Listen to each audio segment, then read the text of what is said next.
Welkom by hierdie week se AMT Politieke Oorsig. Ons gesels soos ouer gewoonte weer met Roland Henwood van die Universiteit van Pretoria. Baie welkom vandag weer, Roland. Goeiemôre Johnny, dankie, altyd lekker om te gesels. Roland, ek wil vandag sommer 'n bietjie begin as ons sommer met die dalk kan wegval met internasionale nuus. Ek weet daar's 'n bietjie konflik of die konflik het nou weer opgevlam tussen Amerika en Iran, maar daar's 'n bietjie kommer dat die ding buite daai grense kan beweeg. Ja, daar's 'n paar potensiële gevaarsyne wat 'n mens begin optel in die golfgebied wat nogal belangrike gevolge kan hê. Ek dink die belangrike is miskien net, ons het nou 2 of 3 dae gehad van oënskynlike herstel in die skietstilstand. Daar was nie oor en weer aanvalle nie. President Trump het gesê daar's onderhandelinge en hy dink ons gaan 'n ooreenkoms kry. Die Iranese het uitgekom en gesê daar is geen onderhandelinge nie. Hulle woorde was ons praat nie direk met die Amerikaners nie. Nou die indruk wat dit gelaat is dat agter die skerms is daar gesprekke wat aangaan. Ons weet daar's ook gesprekke binne die golfstreek. Iran het voorstelle gemaak oor die bestuur van die straat van Hormuz. Oman het meteen voorstelle gekom oor hoe dit gedoen kan word. Oman is in 'n moeilike posisie. Geografies is hulle 'n mede-aandeelhouer in die straat van Hormuz soos Iran, maar hulle is ook nader aan die VSA. Nie so naby soos die VAE en Saudi-Arabië nie, maar ook nader aan die VSA, en hulle is wantrouig aan Iran, alhoewel hulle histories beter verhoudinge met Iran gehad het as die ander golfstate. Iran het die Oman se voorstel heeltemal verwerp, want Iran sê hy het eksklusiewe beheer oor die straat van Hormuz. Alle skepe moet deur sy gebiedswater vaar, anders is dit nie aanvaarbaar nie. Nou dis 'n baie groot aanspraak om te maak. Jy kan nie jou gebiedswater eensydig vergroot nie, en jy kan nie vir ander mense sê hulle mag nie ander gebiedswaters gebruik nie. So duidelik is Iran besig om homself te posisioneer met 'n langtermyn doelwit, en dit is beheer oor die straat, omdat dit ander moontlikhede skep en bietjie van 'n onaantastbaarheid skep vir Iran. So Iran is besig om 'n situasie te skep waar letterlik die res van die wêreld gijslaar hou in terme van die vloei van olie en gas uit die straat van Hormuz, maar belangriker, want daar is alternatiewe daarvoor, maar die belangriker punt is dat Iran is besig om die golfstate eintlik ondergeskik te maak aan sy eie doelwitte. Hulle gaan nie sy bondgenote word nie, maar hulle word afhanklik van Iran. So hy kan effek wat Iran hier besig is om te doen, is om 'n nuwe soort proxy te skep, 'n bufferzone tussen hom en ander, en hy kan hulle manipuleer deur die straat van Hormuz oop en toe te maak. Nou, op die stadium is dit 'n konflik van gedagtes. Ja, daar is die element van aanvalle tussen die VSA en Iran, maar daar word nie iets daadwerklik gedoen om die straat van Hormuz oop te skiet, letterlik nie. So mens gaan moet sien waarheen hierdie gaan. Dit lyk of dit vir my of dit die benadering van Iran is. Nou, daar het 3 goed gebeur hierdie week. Eerstens, ons moet onthou, Iran het nog steeds aktiewe proxymagte in Irak, wat hom ondersteun of met hom assosieer.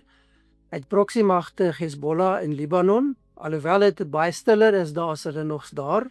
En dan het hy die Houthis in Jemen. Nou die Houthis het hierdie week 2 goed gedoen. Van verlede week af het hulle gesê Saudi-Arabiese skepe gaan nie meer deur die Bab el-Mandeb vernouing vaar in die Rooi See in en uit nie, want hulle is Amerikaanse bondgenote en hulle doen dit in solidariteit met Iran. So wat hulle wil hê is daar mag nie olie uitvloei nie. Hulle gebruik daai kaart nou aan beide kante van die Arabiese gebied. Hulle het 2 skepe aangeval en hulle het 'n aanval geloods op 'n olie- of gasaanleg in Saudi-Arabië. Nou in die verlede het hulle al oor en weer op mekaar geskiet, en toe was daar 'n uitkoms bereik, los mekaar uit. Julle speel julle ding doen julle in Jemen en ons los julle en julle los ons. Saudi-Arabië het teruggeskiet. Hulle het 'n aanval gedoen, 'n missielaanval gedoen op die lughawe in Sanaa wat onder beheer van die Houthi-magte is in Jemen. So dit was die eerste belangrike ontwikkeling. Die tweede een was dat magte wat assosieer met Iran uit Irak 'n aanval geloods het op 'n Amerikaanse basis of basisse. En die derde belangrike ding was dat gister het Iran wat die Amerikaners beskryf as 'n verrassingsaanval geloods met missiele op militêre installasies van die VSA in die streek. Nou die vraag is, hoekom het dit gebeur? As 'n vierde ontwikkeling wat ek net wil noem, en dit is dat Israel het nou gesê die Hezbollah magte in Libanon het drones geaktiveer om van hulle voertuie aan te val. Nou of dit 'n drone of 'n meerderheid is onseker, maar so hier's 4 insidente wat plaasgevind het.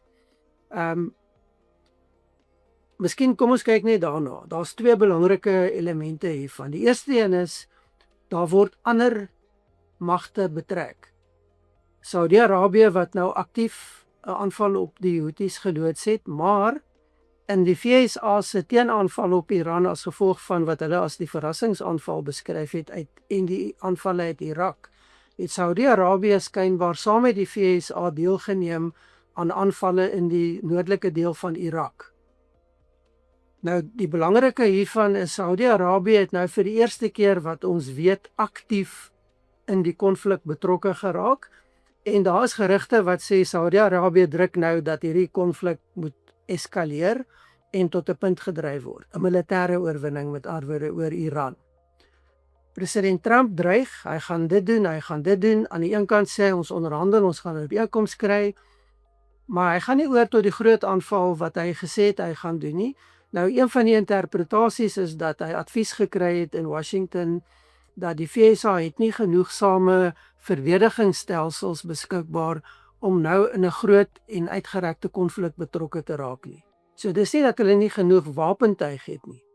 Hulle het nie Patriot missiele en THAAD missiele wat kan verdedig teen grootskaalse Iranese missielaanvalle nie. Onthou die VSA moet Israel help beskerm, hy moet Saudi-Arabië help beskerm, hy moet Jordanië beskerm, hy moet die Verenigde Arabiese Emirate beskerm, hy moet Oman help beskerm en weet Bahrein help beskerm. En dan is daar nog die aansprake van ander sy eie verdedigingsstelsels in die Oos-Indiese Oseaan gebied rondom Taiwan. Daar's aansprake vanuit Oekraïne, daar's aansprake vanuit Europa. En die interessante is dat daar is nie genoeg en die produksie van hierdie missielverdedigingsstelsels is produksietydlyne loop oor 'n jaar en meer. So hulle kan nie vinnig genoeg die goed vervaardig teen die tempo wat dit nou uitgeskiet word nie. Iran aan die ander kant is daar 'n faksie wat sê hulle het meer tyd. Hulle kan druk op Amerika plaas want Donald Trump se uurglas loop uit, dan het hulle Amerika waar hulle wil hê en hulle kan kry wat hulle wil. So hier's baie interessante standpunte wat na vore kom. Die ander deel van Iran wat belangrik is, dit begin al hoe meer lyk of daar ernstige interne verdeeldheid is in die leierskorps. Want daar is definitief 'n groepering wat onderhandel en wil onderhandel en 'n ooreenkoms wil bereik, maar dan is daar 'n groep wat dit nie wil hê nie. Hulle wil die oorlog vergroot en verleng, want hulle sien dit is die enigste manier hoe hulle magsposisie kan bevestig en kan uitbrei. So jy het hierdie oor en weer en is onseker wie het die oorhand. Wie is die sterkste groepering en dan baie belangrik, die risiko wat mens nou na kyk, is dat hierdie oorlog baie skielik kan toeneem, 'n volskaalse oorlog word, maar ook 'n regionale oorlog kan word. Nou, jy het genoem van Turkye wat ook moontlik kan begin. Wel die magte in die noordelike grensgebiede van Irak daar's 'n groot groep Koerdiese mense wat ook oorgrensbande het in Turkye in. Die Turkse regering van Erdogan beskou hulle as 'n wesenlike bedreiging, doen gereeld aanvalle op hulle, maar hulle is nogal positief teenoor die VSA gesind. En daar is al vir president Trump gesê hy moet daai magte aktiveer saam met die VSA om 'n grondaanvalle in Iran te loods. Of om ten minste te help om die Iranese magte te destabiliseer. Nou daar was sover versigtigheid om dit te doen, uit vrees vir wat dan die effek op Turkye kan wees. Maar so die risiko wat jy hiermee sit, onthou daar was nog 'n ander gebeurtenis. Oekraïne het 'n Iranse skip gesink in die Kaspiese See. Nou die Kaspiese See is op die stadium een van die belangrikste lewensare vir Iran, want dit gee vir hom direkte seevervoer tussen die noorde van Iran en Rusland. Want die ander roetes is nou afgesper, hulle kan nie dit effektief gebruik nie. Nou die Oekraïne sê die skip het militêre wapentuig vervoer, daarom het hulle hom aangeval en gesink. Iran sê dis hulle eie skip, het niks met die Oekraïense oorlog te doen nie, dis 'n onregmatige aanval, hulle gaan terugslaan. Nou skynbaar hierdie twee regerings nou onderhandel en dit lyk of hulle ooreengestem het dat hulle gaan vir die oomblik los hulle die saak daar. Maar die prentjie wat 'n mens begin kry is een van potensiële onstabiliteit waar 'n onoordeelkundige besluit of 'n waninterpretasie van optrede baie vinnig hierdie oorlog kan laat eskaleer, en wat ons nou sien is dit kan baie vinnig 'n regionale konflik word. Saudi-Arabië, Israel wat toetree, VSA wat sê nou gaan ons hulle uithaal, dan word dit vinnig 'n groot konflik en dit gaan die res van die wêreld negatief raak. Wat my nou dink is as Turkye en kom ek sê Oekraïne ook nou nog en Amerika en dan kan amper Rusland en Amerika ook op 'n manier half as dit nou 'n groter ding raak. Ek dink dis tipe van wat ons noem 'n doomsday scenario. Dis onwaarskynlik dat dit so ver sal gaan. Ek het 'n vermoede die Russe gaan bietjie laag lê. Hulle kan nie bekostig om in nog 'n front betrokke te raak nie. Ek dink Iran gaan ook versigtig wees. Hulle kan nie bekostig om hulle konflik op 'n ander plek te voer as waar hulle nou is. En dan die belangrike ding. Is Iran korrek in hulle lees van die politieke situasie in die VSA? Die beperking op president Trump, die tydsbeperking, die feit dat die oorlog baie ongewild is in Amerika, die feit dat die Amerikaanse verdedigingsproduksie lyk dit vir ons onder druk kom, of is dit 'n kwessie van julle lees die situasie verkeerd, julle soek moeilikheid, julle gaan dit kry. Die probleem wat ons hiermee sit, hier's nou 'n hele klomp onsekerhede, maar dis hoë risiko onsekerhede. Baie volatiel en baie sensitief. Ja, dit kan die oorlog baie vinnig in 'n ander rigting stuur en dit 'n baie groot terug na die groot konflik. Nou die interessante vir my hier is dat rasioneel beskou is daar geen manier dat Iran die VSA militêr kan oorleef nie. Sy regime het dusver oorleef, maar dit is omdat VSA lugoorlog voer en baie spesifieke teikens aangeval het. En vandat Israel onttrek het, sien ons dat die teikening anders geword het. Dis 'n baie meer amper 'n taktiese teikening van goed wat die VSA bedreig, wat skepe bedreig. Dit kan baie maklik 'n groot oorlog word waar alles en niks ontsien word nie. Nou die interessante is die olieprys styg, maar hy bly onder $100. So wat 'n mens nie weet nie is hoe lees die markte, die res van die wêreld hierdie? Almal is in afwagting. Kyk, dit kan baie vinnig verander. Maar dit lyk tog asof ons nie daai paniekreaksies kry wat ons einde Februarie gekry het nie. So dis interessant om te sien hoe die kompleksiteit van die situasie is eintlik besig om toe te neem. En die risiko's word al hoe groter. Maar daar is tog 'n mate van rus, nie rustigheid nie, 'n gematigde reaksie sover hierop.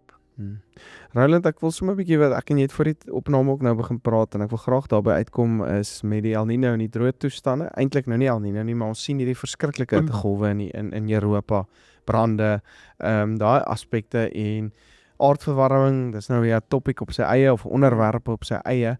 Maar wat se implikasies hou dit amper as jy na 'n politieke oogpunt of van 'n politieke oogpunt na dit kyk? Ja, dis 'n baie interessante ding. Nou ek wil nou nie ingaan soos wat jy verwys op die aardverwarmingsdebat en daai dimensies nie. Dis nou nie my plek om dit te doen nie. Maar ek dink as ons kyk na wat in Europa gebeur. Ons het nou gesien die afgelope 2 jaar geweldige brande in die VSA. Ons is nou deur 'n fase waar daar baie groot en onbeheerbare brande in Kanada was. En nou sien ons in Europa, Frankryk, Spanje, geweldige brande, groter as ooit, onbeheerbaar. En die effek van daai brande op mense, op die omgewing. En dan is die vraag, Waar kom dit vandaan? Nou een van die antwoorde is die drempel van aardverwarming wat ons bereik het, wat dit onder lê. Maar daar's vir my 'n ander vraag en dit lyk asof regerings onvoorbereid is op die skaal van hierdie probleem en dan moet hulle na die tyd met massiewe pogings kom om die gevolge te hanteer. En hoekom dit vir my belangrik is dat wat sê dit vir ons in Suid-Afrika? Nou ons is nou deur 'n tydperk wat deur verskeie mense beskryf is as die perfekte storm byvoorbeeld in die landbougemeenskap met droogtes gevolg deur vloede, vinnig op mekaar 'n klomp vloede en geweldige skade aangerig. En dan hoor ons dat dit gaan jare vat om brûe en paaie en infrastruktuur te herstel, want daar's nie geld nie, die skade is so groot, daar's nie kapasiteit nie. Wat vir my belangrik hier is vanuit 'n beleidskonteks en die konteks van om te regeer. Ons sien hierdie patrone herhalend uitspeel. Ons Ooskus word getuister deur toenemende vloede, groot vloedepisodes, maar ons sien die gevolge ook breër, veral in die landbou en die plattelandse gemeenskap. En my vraag is ons besig om die lesse te leer? Is ons besig om voor te berei? En ek praat nie net van rampbestuur en reaksie nie. Ek praat van langer termyn beleidsraamwerke en die ontwikkeling van kapasiteit om infrastruktuur nie net te beskerm nie, maar infrastruktuur te herstel. Om ondersteuning te bied as jy sulke oorstromings het, die mag daarvan, jy het nie elektrisiteit nie, jy het nie water nie, jy het nie vervoer nie. Ons weet ons lugmag is in 'n haglike toestand. So jy het nie daai historiese ondersteuning wat jy op kan terugval nie. Ek meen daar is skaars helikopters wat lugwaardig is. En my vraag is, kyk ons wat gebeur? En daai vraag vra ek vir op 3 plekke.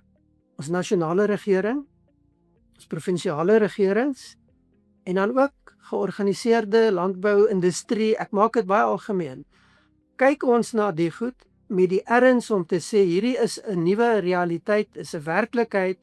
Ons moet begin beplan hiervoor. Ons kan nie net reageer wanneer dit gebeur nie. Nou dis nie te sê dit gaan elke jaar gebeur nie.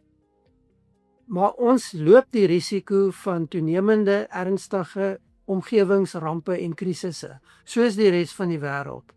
En ek is 'n bietjie onrustig oor ons hantering daarvan. En veral met El Nino jaar wat nou voor lê vir ons, kan dit baie droog, baie warm, baie brande, daai tipe goed kan dit ontlok. So En dan skielike vloede, né?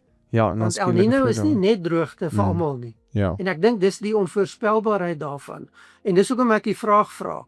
Ons kyk wat in die res van die wêreld gebeur en mense is geskok. Jy kry mense jammer, maar my onderliggende vraag is, doen ons genoeg? Leer ons die lesse, kyk ons wat gebeur en begin ons met 'n plan werk vir die langtermyn. Ons hoop regtig so, ons hoop die nuwe minister en almal luister en sê hoorie, okay, ons moet begin planne maak vir wat moontlik vir ons voorlê. Roland, dan wil ek bietjie plaaslik aan die plaaslike politieke omgewing toe beweeg. Met Langa, daar's nuwe uitsprake of nuwe bevindinge wat jy daar gesien het.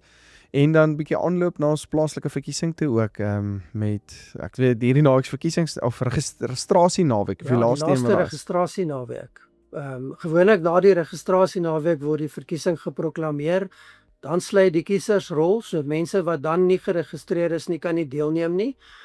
Miskien belangrik op die punt weer mense herinner, maak seker jy is geregistreer as jy wil stem.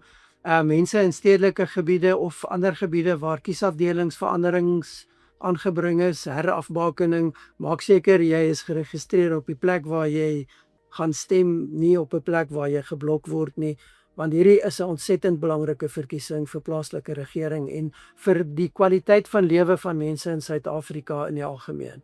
So ja, belangrike naweek. Maar voor ons daaroor praat, ek wil bietjie teruggaan, jy verwys na Madlanga.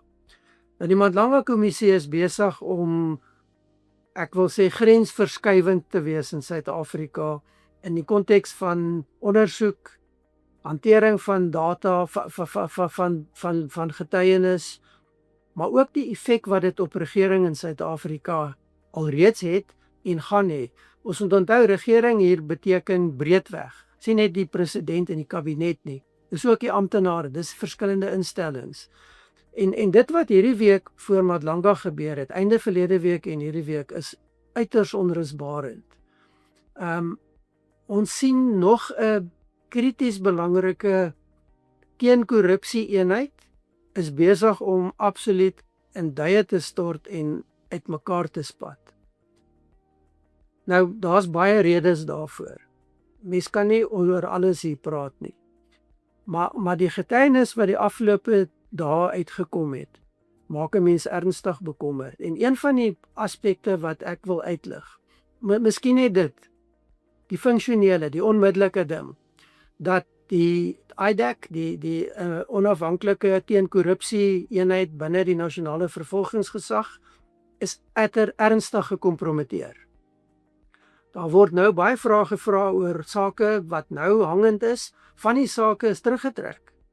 Byvoorbeeld teen die hoof van die misdaadintelligensie eenheid en mense wat saam met hom aangekla is van korrupsie. Baie sake is teruggetrek want die sake is onregmatig, maar is ook op valse inligting gebou. En dan lyk dit of daar binne IDAC vervalste verklaringe gebruik is om toestemming te kry om die ondersoeke te doen, en op grond van daai vervalste verklaringe word dan baie ernstige aanklagte gebring teen senior leierskap in die polisie. Nou dit begin al hoe meer lyk of die hoof van die ondersoekeenheid teen korrupsie betrokke is by faksiegevegte binne die polisie. Maar sy is aan die verkeerde kant betrokke, lyk dit vir my. Generaal Khan wat in die tronk sit, wat aangekla word van ernstige korrupsie, wat saam met Matlala in die beskuldigde bank is, daar word vingers gewys nou na moorde wat gepleeg is om ondersoeke te keer. Nou goed, daar's nog nie bewyse vir die goed nie, maar daar kom al hoe meer goed na vore. En dit beteken jy het 'n baie invloedryke en krities belangrike eenheid binne die vervolgingsgesag wat korrupsie, georganiseerde korrupsie ondersoek, wat deel is van die korrupsienetwerk. Dis hoe dit lyk. Nou dit is 'n ongelooflike groot probleem, want dit beteken ons is terug by waar ons was in die Zuma-tyd, waar die vervolgingsgesag deur Zuma gebruik is om sy opponente te vervolg, onder druk te plaas en uit te dryf. Ons onthou hoe Gerry Nel gearresteer is op vals aanklagte. Ons onthou hoe generaal Johan Booysen gearresteer is en hoe dit die hele struktuur onder druk plaas en in duie laat stort. So dit lyk asof daai manier van doen aangegaan het. Wat 'n mens nie weet nie is advokaat Johnson, die hoof van die eenheid, aanvanklik is gelyk asof sy gebruik is asof sy mislei is, maar die mees onlangse getuienis wat sy mee afgesluit het, Woensdag, lyk dit asof sy deel was van hierdie netwerk. Daar's 'n baie persoonlike verhouding tussen haar en generaal Khan, lyk dit. So dis baie onrusbarend. Nou die kwessie wat ek hier wil aanraak is een wat ons al baie oor in die algemeen gepraat het. En dit is die manier wat aanstellings in Suid-Afrika gemaak word in hierdie krities belangrike poste. Ons weet van kaderontplooie, die debatte daaromheen en hoe dit werk. Maar ek dink ons is besig om nou 'n ander dimensie hiervan te sien, waar die pool van mense waaruit hierdie aanstellings gemaak word, so klein word, dat daar nie meer mense is wat nie met mekaar verbintenisse het nie. En dis 'n baie ongesonde situasie, want dit beteken, maak nie saak wie jy aanstel en hoe jy dit doen nie, hierdie mense het bepaalde historiese verbintenisse. Hulle gaan nie so onafhanklik en onbevange optree soos wat 'n mens dink hulle gaan optree nie. En die twee gebeurtenisse in die afgelope week gebeur wat hierdie vir my ondersteun, advokaat Johnson en haar oënskynlike noue bande met generaal Khan. Maar dan het ons ook gesien hoe verlede week die Kampepe-kommissie het nou sy bevindinge gemaak oor die ek dink dit sê nou Kampepe, ja, oor die bevoegdheid van die vervolgingsgesag leier in Gauteng om sy ampt te beklee.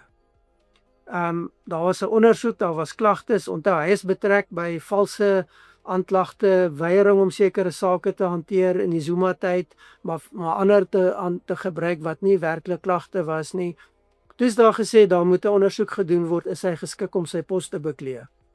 En die persoon wat die aanklagte geloods en gedryf het, was die direkteur van die hoof van die nasionale vervolgingsgesag, advokaat Shamila Batohi. Sy kom in die getuiebank en sy val letterlik uitmekaar. En daai saak val plat. Uiteinde, die baie omstrede advokaat Chaki bly in sy pos en die vervolgingsgesag se integriteit is aan skerwe. Dieselfde gebeur met advokaat Johnson. Sy's 'n formidabele vrou, sy het 'n geskiedenis van optrede. Nou kom sy in die getuiebank en mense begin vra en sy verkrummel, sy val uitmekaar. En nou kom daar inligting uit wat sê, maar wag 'n bietjie, jy was nie wat ons gedink het jy is nie.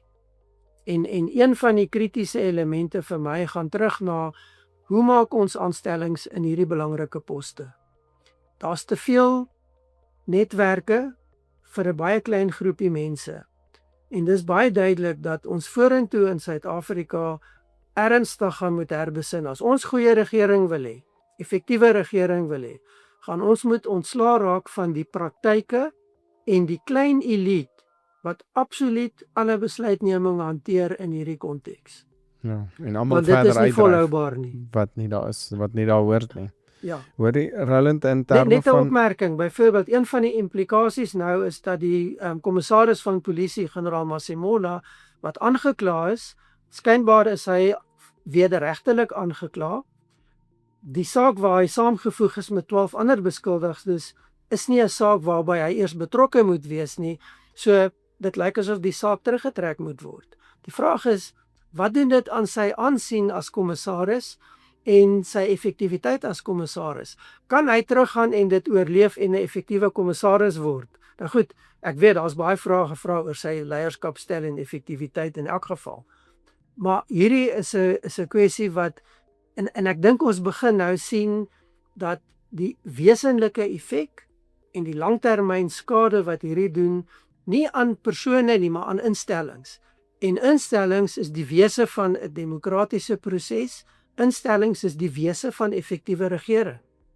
En of jy nou saamstem met die idees in Suid-Afrika, die aard van demokrasie, niemand kan sonder effektiewe instellings oorleef en 'n effektiewe, suksesvolle stelsel bedryf nie. Ons sien al hoe meer die mislukkings en die inploffing van hierdie instellings as gevolg van die manier wat dit bedryf en bestuur word. Weet jy, die ander een wat ons nie na verwys nie, is wat gebeur hierdie week by die Openbare Beleggingskorporasie. En weer eens is een van die kritiese elemente ideologiese fokusse en persoonlike verbintenisse. Dit moet 'n ANC adjunkminister wees en dis in die wet ingeskryf, wat die voorsitter is. Dit moenie 'n politieke aanstelling wees nie. Geen pensioenfonds in die privaat sektor word deur politieke aanstellings bedryf nie. Daar's baie streng regulasies. Hoekom moet hierdie wat die grootste pensioenfonds in Afrika is, ideologiese en politieke grondslae in terme van sy bestuur? Nou sien ons die massiewe korrupsie, die verliese wat, die getalle laat mense oortraan. En op die einde gaan dit pensionarisse wees wat hier oorlei. Weereens my vraag, die pool van mense waaruit aanstellings gemaak word wat krities belangrik is te klein, daar's nie diepte nie, en daar's te veel oor kruissnydende belange wat hier bymekaar getrek word. Roland, soos die registrasie naweek nou aankom en die politieke partye eintlik nou hulle vere regskit vir die einde van die jaar, sien jy dat daar dalk verandering in hierdie elite kan kom, dat daar verandering kom of dat sekere politieke partye nou voor of agter is, of wat sien jy nou aanvanklik soos Kyk, die wedloop afskop? Ons is minder as 100 dae weg van die verkiesing af, so dis nie meer so ver nie, maar dis nog vroeg daar in terme van die veldtog. So syfers, daar's nie nuwe syfers oor steen nie, maar ons sien dat MK is al hoe meer in die moeilikheid. Hulle is nou in groot finansiële moeilikheid. Meneer Zuma het nou alle strukture ontbind en hy het homself aangestel in beheer van die finansies. Nou ja, daaroor kan 'n mens nou maar net wonder. maar dit dink ek sê vir ons, dit sê vir ons hoe groot is die krisis daar. EFF onder groot druk, Malema begin al hoe wilder uitsprake maak. Hy wag natuurlik Soos vir ons sy maar verwag het, appel seker. aansoek. Ja, maar die party is onder druk. Hy het nou hierdie naweek sy verkiesingsmanifest vrygestel. Ek moet sê nogal bietjie interessant en dis 'n tipiese EFF een, maar daar's een of twee interessante punte.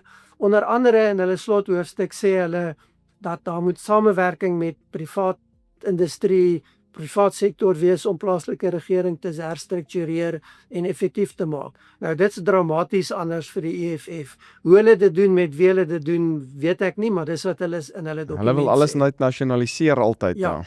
En dan sien ons so dit te gaan aan. Die DA lyk dit vir my is bietjie in 'n konsolideringsfase. Hulle is betrokke in 'n groot stryd in Tshwane wat baie belangrike implikasies het vir die aanloop en die tydperk direk na die verkiesing. Die ANC, EFF en Action Suid-Afrika wat die leiers wat die leidende partye in die koalisie is, het die stadsbestuurder geskort. Nou dit is nou gister in die hof en die uitspraak word aan die einde van hierdie week verwag. Gaan hy geskort bly of is dit 'n onregmatige proses soos wat die DA en ander partye beweer en hofsaak oor het. Johannesburg sien ons net dit gaan al hoe erger, daar's al hoe meer onthullings van massiewe korrupsie, massiewe vermorsing. Ons weet nou die huidige burgemeester is nie weer in die toekoms die burgemeester nie, maar die man leef in 'n tyd van ontkenning. Hy aanvaar nie daar's probleme wat almal aan hom uitwys nie. So hy rig net meer en meer skade aan. So die aanloop is interessant. Ons begin nou sien hoe klein partye posisioneer. Hulle maak uitsprake. Hulle doen 'n klomp gaan heeltyd hof toe met goed en doen allerlei goed om aandag te trek. Maar daar's baie negatiewe stories. En ek dink dit beklemtoon vir ons hoe belangrik is hierdie verkiesing. Hoekom is dit een waar mense werklik moet mooi dink om nie deel te neem nie, want dinge moet verander, dit kan nie so aangaan nie. En ek dink dit begin almal besef. Miskien net 'n opmerking hier. Interessant om te sien rondom plaaslike regering, hoe die minister van Finansies al hoe sterker, meer prominente leierskaprol begin speel. En ek begin wonder of dit nie 'n speel na binne in die ANC is nie. Nou hy is nie die populêre leier wat van die ander in die verlede al was nie. Maar ons weet daar's 'n groot krisis in die ANC en daar's baie ontevredenheid en onsekerheid oor die moontlikheid dat Mashatile die nuwe president word. En 'n mens begin wonder want daar's twee baie invloedryke ministers wat al hoe meer op die beleidsvlak begin speel en 'n bietjie meer sigbaar raak. Die een wat dit die mees direkte doen is minister Godongwana. Maar die ander een is Park Star wat met sy departement en sy hantering van kritiese beleidskwessies oor industrialisering, oor handelsbeleid en dan oor BEE. Interessante skuwe maak, dinge doen en dis twee van die mees invloedryke ministeries en hulle is omtrent eksklusief binne ANC beheer. Maar is interessant hoe hierdie twee posisioneer en ek begin wonder of dit vir ons iets sê van nie net plaaslike regering nie, maar die toekoms van leierskap in die ANC. Maar dis bespiegeling, maar interessante gebeure of skuwe wat 'n mens daar sien. Roland, vertel vir ons bietjie meer oor die BE. Wat het jy daar rondom gesien? Daar's 'n verslag wat vrygestel is oor 'n tipe van 'n evaluering van BE. Nou die verslag, alhoewel dit deur die regering vrygestel is, deur die verantwoordelike departement, dui op die tekortkominge of die feit dat baie van die doelwitte nie bereik word nie. En die interessante is dat, ek som nou baie breedweg op, dat die suksesse en sukses meet hulle aan die vlakke van inkoop en deelneem, nie aan aflewerbare resultate nie. Maar daai koers van deelname het sedert 2020 of gestagneer of afgeneem. En hulle sonder uit landbou, finansiële dienste sektor en die eiendomssektor, wat heeltemal agterbly, wat nie enigsins naby is aan wat in die verslag genoem word transformasiedoelwitte nie. Nou, die ANC is absoluut verbind tot sy regstellende aksiebeleid op die basis van hierdie raamwerk, die sogenaamde BBBEE beleidsraamwerk. Ek dink die afname in entoesiasme, daar kan baie redes wees, ekonomiese siklusse, maar ook die feit dat hierdie beleid so gediskrediteer is is net die ANC elite wat voordeel trek, grootliks, soos die president. Ek meen, hy is die mees bevoordeelde en reggestelde persoon in daai beleidskonteks in Suid-Afrika. En die skeptisisme oor hierdie beleid, die navorsing wat uitkom uit akademiese en ander navorsingsinstellings wat nie die beleid ondersteun nie, dui al hoe meer op die geweldige koste-effek van hierdie beleid en die feit dat dit net 'n klein elite verryk, maar dit lewer niks sinvol af nie. Nou die ANC se interpretasie, ons hoor wat sê die sekretaris-generaal Fikile Mbalula, dat ons moet hierdie beleid strenger toepas. En Pakistan se departement, sy ministerie kom nou en sê, ons moet die beleid strenger toepas. Nou as jy 'n mislukte beleid strenger toepas, in my boek kry jy 'n groter mislukking, jy kry nie 'n beter uitkoms nie. En ons sien dat ander partye, die DA baie sterk begin reageer en sê, ons het 'n alternatiewe beleidsraamwerk, ons het wetgewing voorberei, wat ons gaan ter tafel hê, ons moet wegbeweeg van hierdie beleid. Nou, dis natuurlik een van die kritiese punte, is die debat oor, het jy so beleid nodig of nie? Ek dink die meerderheid mense aanvaar dat daar moet 'n vorm van regstelling wees om kritiese armoede en negatiewe gevolge van beleid reg te stel of aan te spreek, maar nie op die manier wat die ANC dit doen nie. Daar's natuurlik 'n hele klomp mense wat glad nie hierdie tipe beleid wil hê nie, en dit is legitieme standpunte. Ons sit met die beleid, ek dink die kritiese punt is die ANC wil dit afdwing, sterker toepas, en in my boek gaan hulle die mislukking groter maak, hulle gaan dit nie beter maak nie.